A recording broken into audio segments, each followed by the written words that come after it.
Hi friends, വിക്രമിൻ്റെയും വേദിയുടെയും പുതിയൊരു upcoming episode റിവ്യൂയിലേക്ക് എല്ലാവർക്കും സ്വാഗതം. ഇങ്ങനെ വിക്രം രാത്രിയാകുമ്പോഴത്തേക്കിനും കയറി വരികയാണ് കേട്ടോ.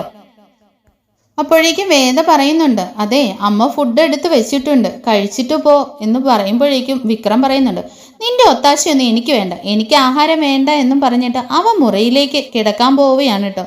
ഈ സമയത്ത് അവൾ നോക്കുമ്പോൾ അവനിങ്ങനെ വയ്യാണ്ടാണ് പോകുന്നത്. അതുകൊണ്ട് തന്നെ അവളും അവൻ്റെ മുറിയിലേക്ക് കയറി ചെല്ലുന്നുണ്ട് കേട്ടോ. അങ്ങനെ അവൻ കിടന്നുറങ്ങിയാണ്. അങ്ങനെ വേദയും വിക്രം അറിയാതെ തന്നെ അവൻ്റെ മുറിയിൽ കയറി കിടന്നുറങ്ങുന്നുണ്ട് കേട്ടോ. രണ്ടുപേര് അങ്ങനെ അവൻ മുറിയിലും കട്ടിലും താഴെയായിട്ടാണ് കിടക്കുന്നത്. ഇങ്ങനെ നോക്കുമ്പോഴത്തേക്കിന് അവന് നല്ല പനിയുണ്ട് കേട്ടോ വിക്രമിന്.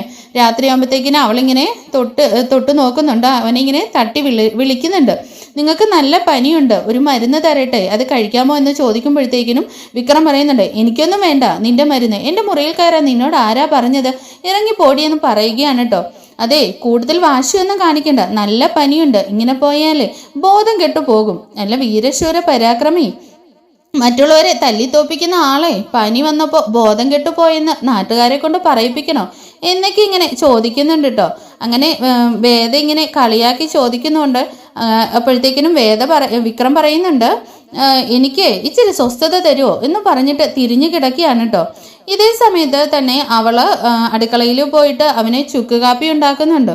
അതുപോലെ തന്നെ ഒരു പാത്രത്തിൽ കുറച്ച് വെള്ളവും തുണിയൊക്കെ ആയിട്ട് വരികയാണ് കേട്ടോ. എന്നിട്ട് ഇങ്ങോട്ട് തിരിഞ്ഞു കിടക്കും മനുഷ്യ എന്ന് പറഞ്ഞിട്ട് അവനോട് പറയുകയാണ്, എന്താടി ഇതെന്ന് ചോദിക്കുമ്പോഴേക്കും, ദാ ഇതൊരു ഗുളികയാ, ഇതൊന്ന് കഴിക്കുന്ന പറഞ്ഞിട്ട് ഒരു ഗുളിക ഇങ്ങനെ കൊടുക്കുന്നുണ്ട് കേട്ടോ. അപ്പോഴേക്കും വിക്രം പറയുന്നുണ്ട്, നിന്റെ ഗുളികയൊന്നും എനിക്ക് വേണ്ട എന്ന് പറയുമ്പോഴത്തേക്കിനും പനി വിട്ട് മാറാനാണ് ഇങ്ങനെ പറഞ്ഞ് അവൾ നിർബന്ധിക്കുമ്പോഴത്തേക്കിനും അവൻ ആ ഗുളിക മേടിച്ച് കഴിക്കുകയാണ് കേട്ടോ. ശേഷം അവൾ ചുക്ക് കാപ്പിയും കൂടെ കൊടുത്ത്, ഇതും കുടിച്ചോ, നല്ല എഫക്റ്റ് ആയിരിക്കും എന്ന് പറയുന്നുണ്ട്.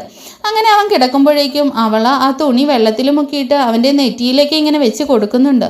അപ്പോൾ അവളുടെ സ്നേഹവും സാമീപ്യവും ഒക്കെ അവന് ഒരു വല്ലാത്തൊരു ആശ്വാസമാകുന്നുണ്ട് കേട്ടോ. ഇങ്ങനെ പനിയായിട്ട് കിടക്കുകയാണല്ലോ, ആ സമയത്ത് അവൾ ആരും കയറാതെ ഒരു പ്രത്യേക സന്തോഷമൊക്കെ ഉണ്ട് കേട്ടോ.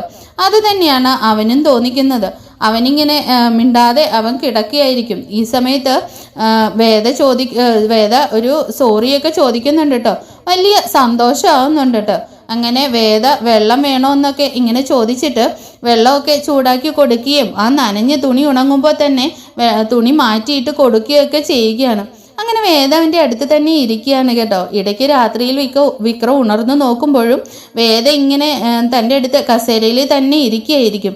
നീ എന്താ ഉറങ്ങുന്നില്ല എന്ന് ചോദിക്കുമ്പോഴത്തേക്കിനും, അല്ല നിനക്ക് പനിയല്ലേ, ഞാൻ നിന്നെ നോക്കിക്കോളാം, നീ കിടന്നോ എന്ന് പറയുന്നുണ്ട് കേട്ടോ. എനിക്ക് കുറച്ച് ആശ്വാസമുണ്ട്, നീയും കിടന്നോ എന്ന് പറയുമ്പോഴത്തേക്കിനും വേദ പറയുന്നുണ്ട്, വേണ്ട ഞാനിവിടെ ഇരുന്നോളാം, നിങ്ങൾ ഉറങ്ങിക്കോ എന്ന് പറയുകയാണ് കേട്ടോ. അങ്ങനെ വേദ താഴെ കിടന്ന് ഉറങ്ങിപ്പോകുന്നുണ്ട് കേട്ടോ. രാവിലെ വിക്രം എഴുന്നേൽക്കുമ്പോൾ അവൻ്റെ പനിയൊക്കെ നന്നായിട്ട് പോയിട്ടുണ്ട്. അങ്ങനെ രാവിലെ അവൻ അടുക്കളയിലേക്ക് എഴുന്നേറ്റ് ചെല്ലുകയാണ്. ആഹാ, നീ എപ്പോഴാ വന്നതെന്ന് അമ്മ ചോദിക്കുകയാണ്. അപ്പോഴത്തേക്കിന് വിക്രം പറയുന്നുണ്ട്, അമ്മേ ഞാൻ അല്പം താമസിച്ചാ വന്നത്, അപ്പോൾ എനിക്ക് തീരെ സുഖമില്ലായിരുന്നു, നല്ല പനിയായിരുന്നു. അയ്യോ, എന്നിട്ട് എന്ത് ചെയ്തു? അപ്പോഴത്തേക്കിന് അമ്മ ഇങ്ങനെ വെപ്രാളം പിടിക്കുന്നുണ്ട് കേട്ടോ. അപ്പോഴത്തേക്കിന് അവൻ പറയുന്നുണ്ട്, വേദ അവൾ എഴുന്നേറ്റ് വന്നിട്ട് എൻ്റെ നെറ്റിയിൽ തുണിയൊക്കെ നനച്ചിട്ട് തന്നു, അതുപോലെ ഗുളികയും ചുക്ക് കാപ്പിയൊക്കെ തന്നു, കുറേ തവണ എൻ്റെ നെറ്റിയിൽ തുണി മാറ്റിയൊക്കെ ഇടുകയൊക്കെ ചെയ്തു. ഞാൻ ഉറങ്ങുന്നത് വരെ, എൻ്റെ പനി കുറയുന്നത് വരെ ഒക്കെ അവൾ ഇരുന്നു. വെളുപ്പിനെ 3 മണി എങ്ങാണ്ടായി ഉണർന്നിരുന്ന് എന്നെ ശുശ്രൂഷിച്ചുകൊണ്ട് അവൾ കിടന്നപ്പോൾ എന്നൊക്കെ അവൻ പറയുകയാണ് കേട്ടോ. എങ്കിലും അവളുടെ മനസ്സ് നല്ല മനസ്സുള്ള കുട്ടിയാ എന്ന് പറയുകയാണ് ശ്രീജ. ഇതെല്ലാവരും അങ്ങനെ എല്ലാവരെയും ശുശ്രൂഷിച്ച് സ്നേഹിക്കാനും നല്ല മനസ്സുള്ള കുട്ടിയാണെന്നൊക്കെ പറയുമ്പോഴത്തേക്കിനും നന്ദിനി പറയുന്നുണ്ട് കേട്ടോ.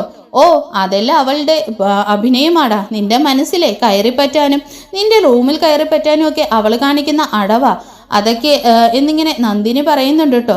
അപ്പോഴത്തേക്കിനും അങ്ങനെ പറയുമ്പോഴേക്കും അമ്മ പറയുന്നുണ്ട്, നീ ഒന്നും മിണ്ടാതിരുന്ന നന്ദിനി, എപ്പോഴാണെങ്കിലും എന്തെങ്കിലുമൊക്കെ ഗുലുമാലുമായിട്ട് നിനക്ക് ഇങ്ങനെ പറഞ്ഞു കൊടുക്കാനേ അറിയൂ, നിനക്ക് നല്ലതൊന്നും പറഞ്ഞു കൊടുക്കാൻ പറ്റില്ലേ എന്ന് ചോദിച്ച് വഴക്ക് പറയുന്നുണ്ട് കേട്ടോ. ഓ, ഞാൻ ഇനിയൊന്നും പറയുന്നില്ല എന്ന് പറഞ്ഞിട്ട് അവൾ ഈ സമയത്ത് മിണ്ടാതിരിക്കുന്നുണ്ട് കേട്ടോ. ഈ സമയത്ത് വിക്രം പറയുന്നുണ്ട്, അത് അമ്മേ ഒരു ഗ്ലാസ് കോഫി തരുമോ എന്ന് ചോദിക്കുമ്പോൾ എന്തിനാണെന്ന് ചോദിക്കുകയാണ്. നിനക്കിപ്പോൾ തന്നതല്ലേ ഉള്ളൂ എന്ന് ചോദിക്കുന്നുണ്ട് കേട്ടോ. അവൾ ഇതുവരെ എഴുന്നേറ്റിട്ടില്ലല്ലോ, രാത്രി ഉറക്കളച്ചത് കൊണ്ടായിരിക്കാം, ഇത്രയും സമയം ആയില്ലേ, ഇനി ഒരു ഗ്ലാസ് കോഫി കൊടുക്കാം എന്ന് പറയുന്നുണ്ട് കേട്ടോ. ആ ശരി ശരി, ഞാനിപ്പോൾ തന്നെ ഉണ്ടാക്കി തരാമെന്ന് പറഞ്ഞിട്ട് ശ്രീജ പെട്ടെന്ന് തന്നെ ഒരു കോഫി ഉണ്ടാക്കി കൊടുക്കുന്നുണ്ട് കേട്ടോ. ഇവർ ഇങ്ങനെ തമ്മിൽ ഒന്നിക്കണമെന്ന് ശ്രീജയ്ക്ക് വലിയ ആഗ്രഹമാണ്. അങ്ങനെ ആ കോഫി ഉണ്ടാക്കിയിട്ട് അവൻ്റെ കയ്യിൽ കൊടുക്കുകയാണ്. എന്നിട്ട് അത് കൊണ്ടു കൊടുക്കുകയെന്ന് പറഞ്ഞിട്ട് ശ്രീജ ഇങ്ങനെ കൊടുത്തു വിടുന്നുണ്ട് കേട്ടോ. അങ്ങനെ അവന് ആ ഒരു കോഫിയൊക്കെ കൊണ്ട് നേരെ പോകുന്നത് വേദയുടെ അടുത്തോട്ടായിരിക്കും. വേദ എന്ന് വിളിക്കുമ്പോഴത്തേക്കിനും അവൾ ചാടി എഴുന്നേറ്റ് നിൽക്കുന്നുണ്ട് കേട്ടോ.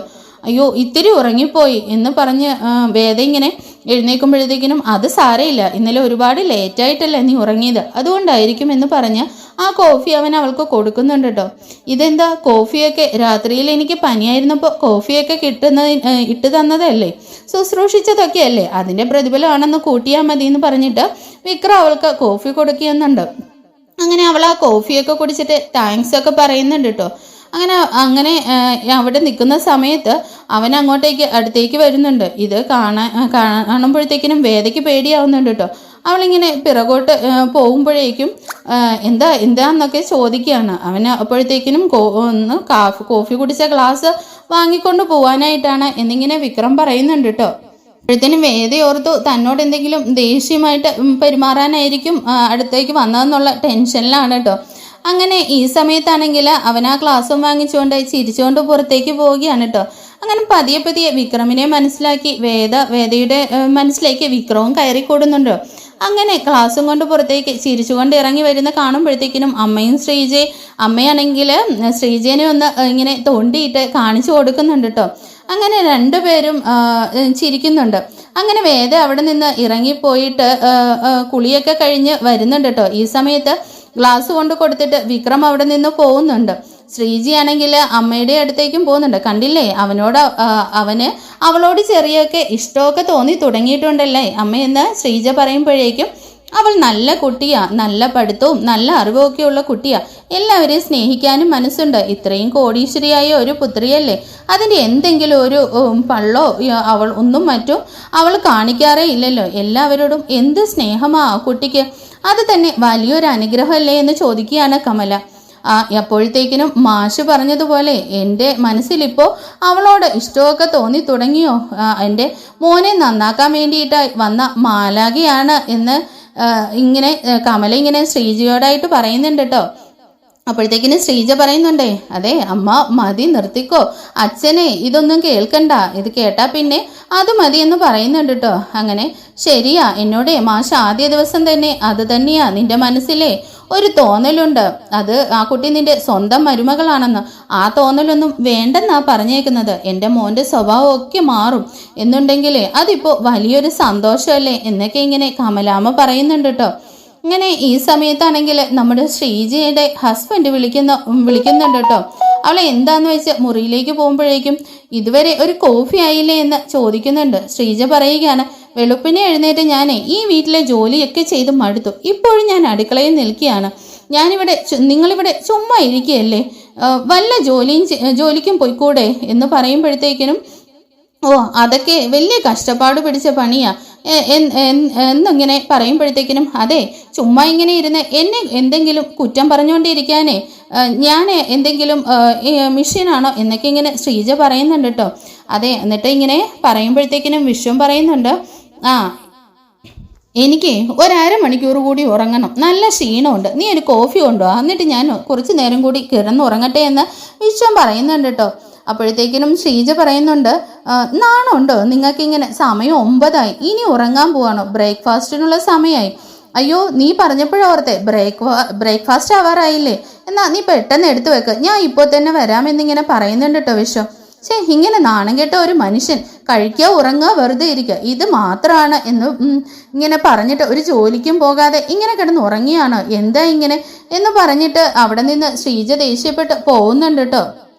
അപ്പോഴത്തേക്കിന് വിശ്വം പറയുന്നുണ്ട്, നീ ഇത്ര ദേഷ്യപ്പെടാൻ എന്താ ഇരിക്കുന്നേ? ഇവിടെ എല്ലാ കാര്യങ്ങളും നന്നായിട്ട് നടക്കുന്നില്ലേ? അച്ഛൻ്റെ പെൻഷനുണ്ട്, പിന്നെ റേഷൻ കടയിൽ നിന്ന് അരിയും കിട്ടുന്നുണ്ട്, നമുക്ക് ആവശ്യത്തിനുള്ള പച്ചക്കറിയൊക്കെ പറമ്പിൽ നിന്നും കിട്ടുന്നുണ്ട്, പിന്നെന്തിനാ ഞാൻ പണിക്ക് പോകുന്നേ എന്ന് പറയുമ്പോഴത്തേക്കിനും ശ്രീജ ഇങ്ങനെ തലയിൽ കൈവച്ച് നിൽക്കുന്ന ഭാഗം കാണിച്ചുകൊണ്ടാണ് എപ്പിസോഡ് തീരുന്നത്. Thank you for watching.